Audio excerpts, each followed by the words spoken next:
আসসালামু আলাইকুম। আমরা আজকে শিখবো আইসিটি তৃতীয় অধ্যায় সংখ্যা পদ্ধতি বোর্ড কোশ্চেন সলিউশন করবো। যে কোশ্চেনটা আমরা সলিউশন করবো আজকে সেটা হচ্ছে কুমিল্লা বোর্ড 2019 সালে আসছিল। তো আগে আমি আমার পরিচয় জানি, আমি আব্দুল্লাহ মিয়াজি, লেকচারার আইসিটি কলারপুর ওয়াজিদিয়া ফাজিল মাদ্রাসা এবং মিয়াজি আইসিটি কেয়ারের ডিরেক্টর। কুমিল্লা বোর্ড 2019 সালে যে কোশ্চেনটা আসছিল সেই কোশ্চেনটা হলো ক কলেজের আইসিটি শিক্ষক বোর্ডে এত 63 ডেসিমেল এবং 63 অক্টাল 63.8 হেক্সাডেসিমাল সংখ্যা লিখলেন এবং দ্বিতীয় ও তৃতীয় সংখ্যা দুটি যোগ করে দেখালেন। এবং তাহলে এখানে দ্বিতীয় সংখ্যা কোনটা? এটা হচ্ছে দ্বিতীয় সংখ্যা, এটা হচ্ছে তৃতীয় সংখ্যা। দ্বিতীয় এবং তৃতীয় সংখ্যা দুটা কি করছে? যোগ করে দেখাচ্ছে। এবং অতঃপর বললেন কম্পিউটারের অভ্যন্তরে সমস্ত গাণিতিক কাজ হয় একটি মাত্র অপারেশনের মাধ্যমে। আচ্ছা, তাহলে আমরা চলো আজকে এই বোর্ড কোশ্চেনটা সলিউশন করি। এক নাম্বার হচ্ছে ইউনিক কোড কাকে বলে? ক নাম্বারের প্রশ্নটা হচ্ছে ইউনিক কোড। ইউনিক কোড হচ্ছে ইউনিভার্সাল কোডের পূর্ণরূপ, সংক্ষিপ্ত রূপ হচ্ছে ইউনিকোড। ইউনিকোড মানে হচ্ছে এটি একটি আন্তর্জাতিক মান বা কোডিং সিস্টেম যা বিশ্বের সকল ভাষার প্রতিটি বর্ণ, সংখ্যা এবং প্রতীককে কম্পিউটারে সঠিকভাবে উপস্থাপন ও সংরক্ষণের জন্য নির্দিষ্ট ও অনন্য নিউমেরিক ভ্যালু প্রদান করে। 1991 সালে অ্যাপল কম্পিউটার এবং জেরক্স কর্পোরেশনের একদল কম্পিউটার বিজ্ঞানী ইউনিকোড আবিষ্কার করে।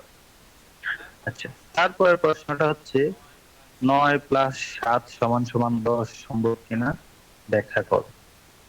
হ্যাঁ, এটার উত্তর হচ্ছে এটা সম্ভব। হ্যাঁ, সম্ভব যদি সংখ্যাগুলোর ভিত্তি বা বেস 16 বা হেক্সাডেসিমালে হয়। তাহলে দেখো, আমরা যদি 9 আর 7 যোগ করি, 9 আর 7 যদি যোগ করি তাহলে সেটা হবে 16। আমরা যেটা যোগ করলাম সেটা হচ্ছে ডেসিমাল পদ্ধতিতে। এখন এই ডেসিমালে এই 16কে যদি আমরা হেক্সাডেসিমালে নিয়ে যাই তাহলে সেটা 10 হবে। দেখো কিভাবে আমরা যখন ডেসিমাল সংখ্যাকে ডেসিমালকে হেক্সাডেসিমালে নেই, হেক্সাতে নিচ্ছি, তখন আমরা কি করি? তখন আমরা যে সংখ্যাটি পাবো তাকে হেক্সাডেসিমালের বেস দ্বারা ভাগ করব। তাহলে আমরা সংখ্যাটি পাইলাম হচ্ছে 16। 16কে আমরা হেক্সাডেসিমালের বেস বা ভিত্তি দ্বারা ভাগ করি। বেস বা ভিত্তি দ্বারা ভাগ করি।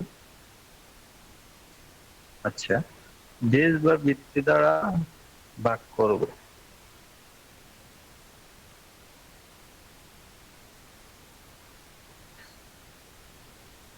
আচ্ছা, তাহলে একবার যাবে আর থাকবে কত?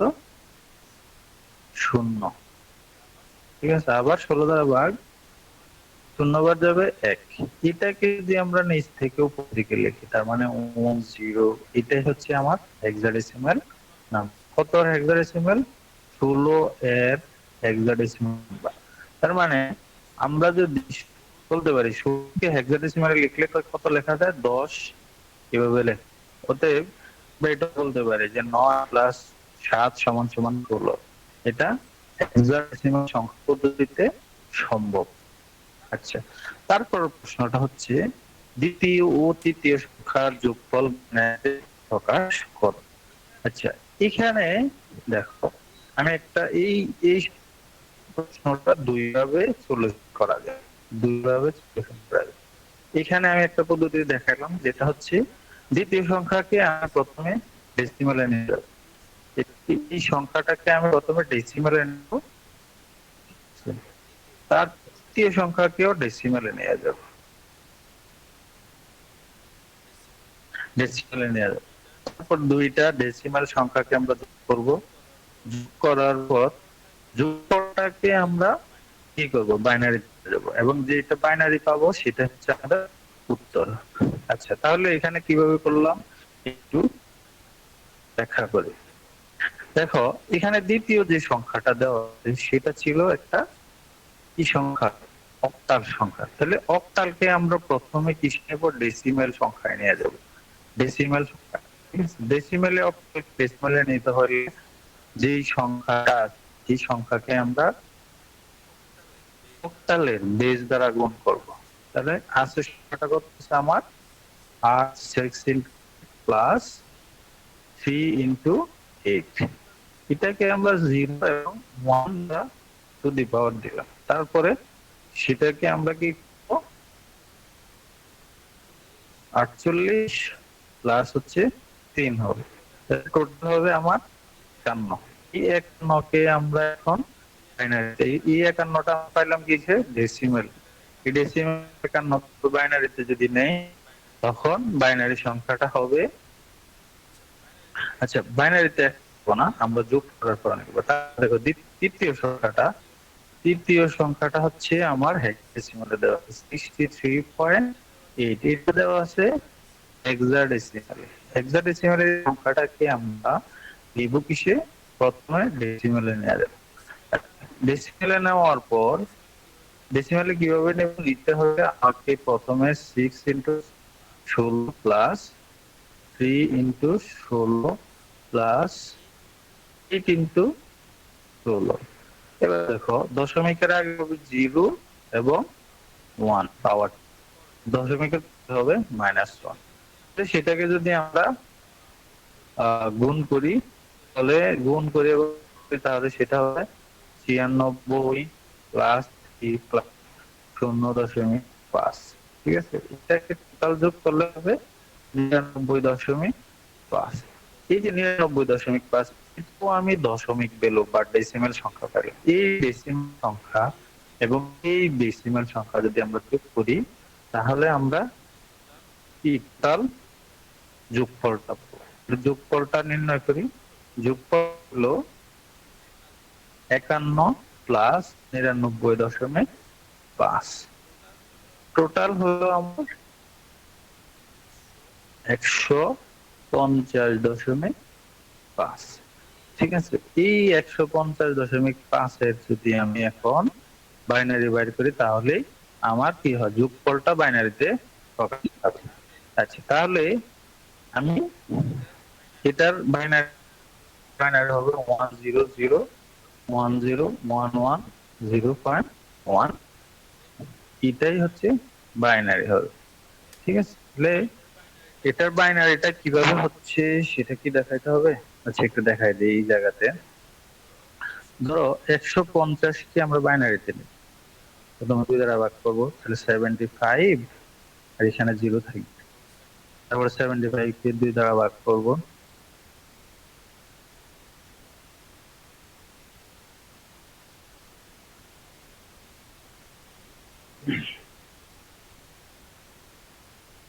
তিন দুগুণে 6 আর 7 দুগুণে 14,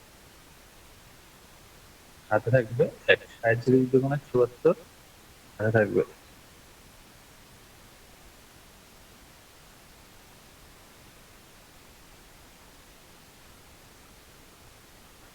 তারপরে আবার এই 37কে আমরা 2 দ্বারা ভাগ করবো, 2 দ্বারা ভাগ করলে হবে 18 দুগুণে 36, হাতে থাকবে 1। তারপরে আবার 18 2 দ্বারা ভাগ, 9 দুগুণে 18, হাতে থাকবে 0। তারপরে আবার 2 দ্বারা ভাগ, 14 দুগুণে 8, হাতে থাকবে 1। তারপরে আবার 2 দ্বারা ভাগ, 2 দুগুণে 4, হাতে থাকবে 0। তারপরে আবার 2 দ্বারা ভাগ, 1 বার 0। তারপরে আবার 2 দ্বারা ভাগ, ভাগ দিলে যাবে 0, আবার হাতে থাকবে 1। এই যে এই সংখ্যাটাকে আমরা যদি নিচ থেকে, নিচের সংখ্যাটা হচ্ছে এমএসবি আর উপরের সংখ্যাটা হচ্ছে এলএসবি, এটাকে লিখি তাহলে আমরা পাবো 150 বাইনারি। তো 100, এটাই এখানে হচ্ছে 100, তারপর হচ্ছে 10101110। আর এই যে দশমিকের পরে যে 5 আছে সেটাকে আমরা যদি বাইনারিতে নিতে চাই তাহলে দশমিকের পর 5 কে আমরা কি করবো, 2 দ্বারা গুণ করবো। ঠিক আছে, 2 দ্বারা গুণ করলে হবে 1.00। এই ওয়ানটাকে আমরা বাইরে নিয়ে যাবো, 0.0 কে আবার দ্বারা গুণ করতে হবে, সেই 0.0 2 দ্বারা গুণ দিলে যা, না দিলেও 0.0। তার মানে আমরা এই এক পাবো এখানে, ঠিক আছে? তাহলে এই একটা আমরা এখানে লিখে দেব, ঠিক আছে? এটাই হচ্ছে আমার direct। আচ্ছা দেখো, এটাকে আরেক পদ্ধতি করা যায়, বা এই অঙ্কটাকে আরেকভাবে করা যায়। সেই অঙ্কে আমি দুইটা পদ্ধতি দেখাচ্ছি তোমাদেরকে, যেটা তোমাদের কাছে সহজ হবে তোমরা সেটাই করবে। আচ্ছা দেখো, এই যে 63, এই 63 মানে দ্বিতীয় সংখ্যাটা হচ্ছে অক্টাল পদ্ধতিতে দেওয়া আছে। 63 অক্টাল পদ্ধতিতে। আচ্ছা, অক্টাল সংখ্যাকে আমরা বাইনারিতে প্রকাশ করতে পারি, অক্টাল সংখ্যাকে ডাইরেক্ট বাইনারিতে প্রকাশ করতে পারি। অক্টাল সংখ্যাকে বাইনারিতে প্রকাশ করার জন্য আমরা 3 বিট করে বাইনারি, 3 বিট করে বাইনারি, তার মানে এই প্রতিটা ইন্ডিভিজুয়াল সংখ্যা 3 বিট করে বাইনারি নিলে আমরা কি পাবো? অক্টাল বাইনারি পেয়ে যাবো। দেখো 63 তে 6 যদি বাইনারি করি তাহলে সেটা হবে 110, 3 কে বাইনারি করলে 011। তার মানে এই যে সংখ্যাটা পাইলাম, এই সংখ্যাটাই আমি কি করবো? বাইনারি। তার মানে এইটাকে আমি যদি একসাথে লিখি 110, 011, এটাই হচ্ছে আমার কি 63 এর বাইনারি। আচ্ছা তারপরে দেখো তৃতীয় সংখ্যাটা, তৃতীয় সংখ্যাটা দেওয়া আছে কি 63.8, এটা আছে হেক্সাডেসিমাল নাম্বারে। হেক্সাডেসিমাল কেও আমরা সরাসরি বাইনারিতে প্রকাশ করতে পারি, ঠিক আছে? সরাসরি বাইনারিতে প্রকাশ করার জন্য প্রতিটা ইন্ডিভিজুয়াল নাম্বারকে আমরা 4 বিটের বাইনারিতে প্রকাশ করতে পারি। দেখো এখানে যদি 6 এর বাইনারি 4 বিটে করে তাহলে 0110 হবে, 3 এর বাইনারি করলে 0011 হবে, 8 এর বাইনারি করলে হবে 1000। এটা 8 এর বাইনারি। তার মানে এখানে একটা দশমিক অবশ্যই, ঠিক আছে? তার মানে দেখো এইখানে আমি টোটাল কয়টা সংখ্যা পাইলাম? প্রথম জিরোটা যদি বাদ দিয়ে দেই 110, তারপর 0011.1, পরে দশমিক শূন্য গুলো আমি নিলাম। তার মানে এখানে এটাই আমি বাইনারিতে পাইছি। এটা বাইনারিতে পাইলে এখানে টোটাল সংখ্যা হলো 1 2 3 4 5 6। এখন 7টা, 7 দশমিক, আচ্ছা 7টা এবং দশমিকের পরে। এখন এই সংখ্যা এবং এই সংখ্যাকে যদি আমি যোগ করে দিই তাহলে আমি কি পাবো? এটার রেজাল্টটা পেয়ে যাব। আচ্ছা তাহলে আমি প্রথম তৃতীয় সংখ্যাটা লিখি। তৃতীয় সংখ্যাটা হচ্ছে 11000011.1। আর দ্বিতীয় সংখ্যাটা হচ্ছে 110011, দশমিকের পর একটা শূন্য আমি দিয়ে দিলাম, আর এইখানে একটা শূন্য দিয়ে দিলাম। এই দুইটাকে আমি এখন যোগ করব। এই দুইটাকে যদি যোগ করি দেখো কি হয়, তাহলে 0 আর 1 এ যোগ করলে 1 হবে, 1 1 এ যোগ করলে 0, একটা 1 ক্যারি আকারে আসবে এখানে, তারপর 1 এই ক্যারি আকারে আরেকটা 1 আসবে এখানে 1, ঠিক আছে? তারপরে 0 1 0, তারপরে 1, তারপরে সরি 1, এখানে 0, এখানে একটা 1 আসবে, তাহলে 0 আর একটা 1 এখানে আসবে। এই যে রেজাল্টটা আমরা পাইলাম, এখানে একটা দশমিক অবশ্যই আছে। এই রেজাল্টটাই হচ্ছে আমার ওই দুই সংখ্যার মানে দ্বিতীয় এবং তৃতীয় সংখ্যার যোগফল, ঠিক আছে? দ্বিতীয় এবং তৃতীয় সংখ্যার যোগফল। আচ্ছা দেখি আমরা, আমরা এখানে যে সংখ্যাটা পাইলাম 100101110, এই সংখ্যাটা কি আগের সংখ্যাটার সাথে মিলে গেল? দেখো 100101110.8, এখানে যে সংখ্যাটা পাইছি এখানে হুবহু এই সংখ্যাটাই পাইছি। তার মানে আমরা এই দুই নিয়মে কি করতে পারি? গরুর গ নাম্বারের প্রশ্নটার উত্তর দিতে পারি। তোমরা তোমাদের যেটা ভালো লাগে সেভাবেই দিবা। আচ্ছা তারপরে দেখো 4 নাম্বার প্রশ্ন। 4 নাম্বার প্রশ্নতে আসছে উল্লিখিত অপারেশনের মাধ্যমে প্রথম ও দ্বিতীয় সংখ্যার পার্থক্য নির্ণয় করো। দেখো এখানে প্রশ্নটাতে লিখছে, বলছে যে কম্পিউটারের অভ্যন্তরে সমস্ত গাণিতিক কাজ হয় একটি মাত্র অপারেশনের মাধ্যমে। কোন অপারেশনের মাধ্যমে? কম্পিউটারের মাধ্যমে মধ্যে সমস্ত অপারেশন হয় যোগের মাধ্যমে। কিসের মাধ্যমে? যোগের মাধ্যমে। তাহলে দেখো উদ্দীপকে বলা হয়েছে কম্পিউটার সমস্ত গাণিতিক কাজ একটি মাত্র অপারেশনের মাধ্যমে হয়, অর্থাৎ বা এডিশন অপারেশনের মাধ্যমে হয়। তাহলে বিয়োগ করার জন্য এখানে বলছে পার্থক্য নির্ণয় বলতে বলছে। তাহলে পার্থক্য মানে হচ্ছে আমরা সচরাচর বলি বিয়োগকেই পার্থক্য বলে, বিয়োগটাকেই হচ্ছে পার্থক্য বলে। তাহলে বিয়োগ, কম্পিউটার যেহেতু বিয়োগ করতে পারে না, শুধু যোগ করে, সেই ক্ষেত্রে আমরা টু এস কমপ্লিমেন্ট পদ্ধতিতে যদি যোগ করি তাহলে আমরা বিয়োগফলটা পাবো। তাহলে বিয়োগ করার জন্য আমরা কোন পদ্ধতি ব্যবহার করি? টু এস কমপ্লিমেন্ট পদ্ধতি ব্যবহার করি। আচ্ছা, তাহলে প্রথম সংখ্যাটা হচ্ছে 63। 63 এর বাইনারি হচ্ছে এটা।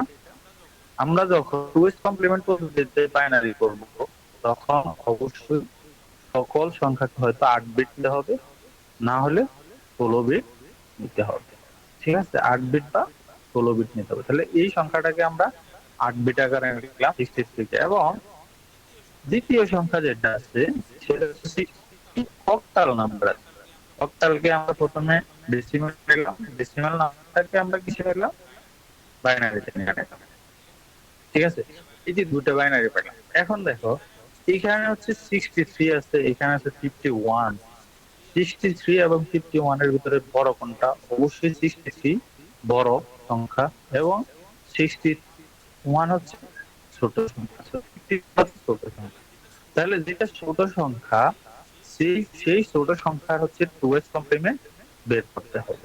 তার মানে কম্পিউটার আমাদের যে যোগগুলা করে সেগুলা কি যোগ যোগ আকারে করবে। এই অঙ্কটা হচ্ছে কম্পিউটার যোগ আকারে করবে। সেটা কিভাবে করবে? দেখো ও কম্পিউটার আমরা সচরাচর কি করি? 63 মাইনাস 51 এটাই করবো আমরা। ঠিক আছে, কিন্তু কম্পিউটার এটাকে কি করবে? 63 এখানে একটা প্লাস দেবে আর মাইনাস 51টা ভিতরে লিখবে। লিখে যেটা রেজাল্ট হবে সেটাই কম্পিউটার বের করবে। তাহলে কম্পিউটারের এখানে রেজাল্টটা কত হবে? রেজাল্ট হবে 12। ঠিক আছে, এটা হচ্ছে ও পাবে, 12 রেজাল্টটা পাবে। আচ্ছা দেখি আমরা তাহলে করে দেখি যে এই 63 এর মানে এই পার্থক্যটা 12 আসে কিনা। দেখো তাহলে এই যে মাইনাস 51 আমাদের কাছে এখানে দ্বিতীয় সংখ্যাটা হচ্ছে প্লাস 51। প্লাস 51 মানে হচ্ছে ছোট সংখ্যাটা প্লাস 51 এ আছে। ঠিক আছে, সেটাকে আমরা কিসে নিয়ে যেতে হবে? মাইনাস 51 এ নিয়ে যাইতে হবে। নিয়ে যাইতে হলে কি করতে হবে? এটা কি এই 51 এর যে বাইনারিটা মানে পজিটিভ 51 এর বাইনারিকে আমরা নেগেটিভ 51 নিয়ে যেতে হলে টু এস কমপ্লিমেন্ট মানে এটার বাইনারিকে আমরা টু এস কমপ্লিমেন্ট করতে হবে। তাহলে টু এস কমপ্লিমেন্ট করতে হলে কি করতে হবে? প্রথমে ওয়ান এস কমপ্লিমেন্ট করতে হবে, তার সাথে ওয়ান এস এর সাথে এক যোগ করে টু এস কমপ্লিমেন্ট করতে হবে। ওয়ান এস কমপ্লিমেন্ট কিভাবে করে? ধরো আমরা যেটা বাইনারি পাইলাম সেই বাইনারিকে আমরা কি করলাম? এক বিট করে উল্টাই দিলাম। ধরো জিরো কে ওয়ান, ধরো এই বাইনারি, এই বাইনারিটাকে আমরা যদি কি করি? ওয়ান ওয়ান, ধরো জিরো জিরো কে ওয়ান ওয়ান লিখলাম, তারপরে ওয়ান ওয়ান কে জিরো জিরো লিখলাম, তারপরে জিরো জিরো কে আবার ওয়ান ওয়ান লিখলাম, ওয়ান ওয়ান কে জিরো জিরো লিখলাম, তারপরে এটার সাথে একটা এক যোগ করলাম। এক যোগ করে যে যোগফলটা পাইলাম সেটাই হচ্ছে আমার টু এস কমপ্লিমেন্ট। এই টু এস কমপ্লিমেন্টটা এখন যে টু এস কমপ্লিমেন্ট যে নাম্বারটা আমি পাইলাম সেই নাম্বারটাকে আমি এখন বড় সংখ্যা, বড় সংখ্যা কোনটা? 63। আমি 63 এর সাথে আমি যে 51 মানে টু এস কমপ্লিমেন্টটাকে যোগ করব। ঠিক আছে, মাইনাস 51 বার টু এস কমপ্লিমেন্টটাকে যোগ করব। যোগ করার পরে দেখো এইখানে আমরা টোটাল 8টা করে বিট নিচ্ছি।